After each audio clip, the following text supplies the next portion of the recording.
बांग्लादेश में दुर्गा पूजा से पहले ढाकेश्वरी मंदिर पहुंचे मोहम्मद यूनुस, हिंदू समुदाय को दी शुभकामनाएं। बांग्लादेश की अंतरिम सरकार के मुख्य सलाहकार मोहम्मद यूनुस ने दुर्गा पूजा की तैयारियों का जायजा लेने के लिए मंगलवार को ढाकेश्वरी राष्ट्रीय मंदिर का दौरा किया। इस दौरान उन्होंने अल्पसंख्यक हिंदू समुदाय के सदस्यों को शुभकामनाएं दी। वहीं यूनुस ने कहा कि किसी भी सरकार को नागरिकों को उनके मौलिक संवैधानिक अधिकारों से वंचित करने का अधिकार नहीं है। बांग्लादेश की अंतरिम सरकार के मुख्य सलाहकार मोहम्मद यूनुस ने दुर्गा पूजा की तैयारियों का जायजा लेने के लिए मंगलवार को ढाकेश्वरी राष्ट्रीय मंदिर का दौरा किया। इस दौरान उन्होंने अल्पसंख्यक हिंदू समुदाय के सदस्यों को शुभकामनाएं दी। यूनुस ने कहा कि किसी भी सरकार को नागरिक को उनके मौलिक संवैधानिक अधिकारों से वंचित करने का अधिकार नहीं है। मोहम्मद यूनुस ने कहा कि कोई भी व्यक्ति, चाहे वो किसी भी धर्म या विचारधारा का पालन करता हो, चाहे वो अमीर हो या गरीब, सबसे पहले और सबसे महत्वपूर्ण नागरिक है। संविधान में नागरिकों के सभी अधिकारों की गारंटी दी गई है। हिंदुओं और उनके पूजा स्थलों पर हमलों की बार बार हुई घटनाओं को लेकर व्यापक चिंताओं के बीच उन्होंने कहा कि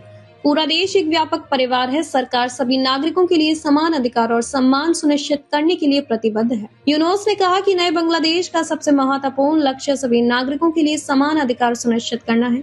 उन्होंने एक ऐसे देश के निर्माण की आवश्यकता पर जोर दिया जहां लोगों को अपने धार्मिक त्योहार मनाने के लिए किसी अतिरिक्त सुरक्षा की आवश्यकता न पड़े। बांग्लादेश की अंतरिम सरकार ने मंगलवार को एक घोषणा में कहा है कि बंगाल के वाणिज्य मंत्रालय ने दुर्गा पूजा के अवसर पर 37 कंपनियों के पक्ष में कुछ शर्तों के साथ भारत को 1200 टन हिल्सा मछली के निर्यात को मंजूरी दे दी है। निर्यात की अवधि 16 सितंबर से 5 अक्टूबर 2025 तक निर्धारित की है। बांग्लादेश सरकार द्वारा हिल्सा मछली के निर्यात के लिए लगाई गई शर्तें हैं कि निर्यात नीति 2024 से 27 के नियमों और विनियमों का पालन किया जाना चाहिए।